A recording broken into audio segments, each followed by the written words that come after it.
بسم اللہ الرحمن الرحیم۔ السلام علیکم۔ آدمی کی خوبیاں ہی بعض اوقات اس کی دشمن بن جاتی ہیں۔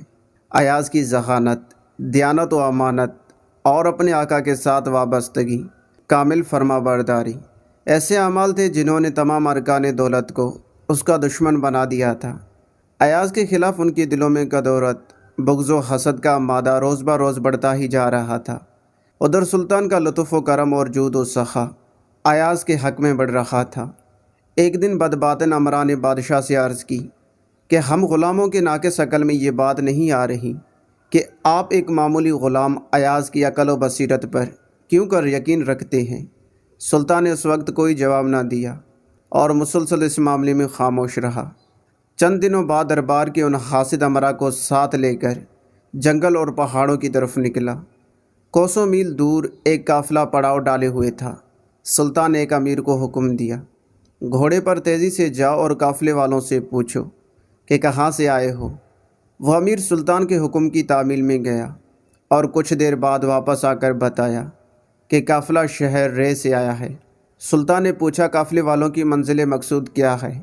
اس کا جواب امیر نہ دے سکا۔ سلطان نے دوسرے امیر سے کہا، اب تم جاؤ اور پوچھو کہ کارواں کدھر جائے گا۔ دوسرا امیر جواب لایا کہ ان کا ارادہ یمن کا ہے۔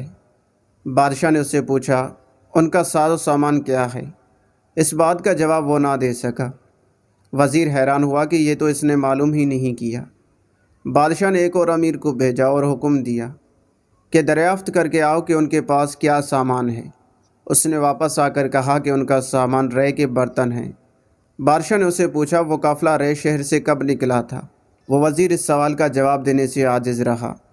بادشاہ نے ایک اور وزیر کو بھیجا تاکہ وہ معلوم کرے کہ انہوں نے سفر کب شروع کیا۔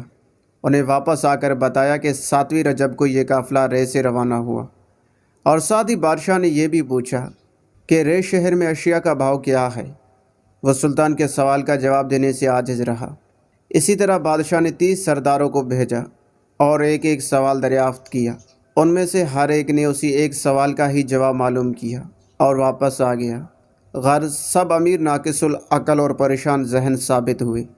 قافلے والوں کا پورا حال کسی نے جاننے کی زحمت گوارا نہ کی۔ اس مشاہدے کے بعد سلطان نے ان بدباطن امراء سے کہا، تم لوگ ایاز پر اعتراض کرتے ہو کہ وہ اتنا منظور نظر کیوں ہے؟ سلطان نے ان پر ایک معنی خیز نظر ڈالی اور کہا، میں تم سے پہلے ایاز کا امتحان لے چکا ہوں۔ میں نے اس کو یہ دریافت کرنے کے لیے بھیجا کہ قافلہ کہاں سے آیا ہے۔ وہ گیا اور قافلے کا سارا حال دریافت کر کے واپس آیا۔ میں نے اس سے جو سوال کیا اس نے تسلی بخش جواب دیا۔ جو معلومات تم 30 آدمیوں نے 30 پھیروں میں فراہم کی، اب تمہیں پتہ چل گیا کہ میں اس کی اتنی قدر کیوں کرتا ہوں۔ یہ سن کر سب امیروں کے چہرے شرم سے پانی پانی ہو گئے۔ انہوں نے اپنی گستاخی کی معافی چاہتے ہوئے کہا کہ بے شک ہم ایاز کی برابری نہیں کر سکتے۔ ایاز کی فراست، قابلیت، ذہانت خدا داد تھی۔ درس حیات، حسد ایک بیماری ہے، اس سے ہمیشہ بچنا چاہیے۔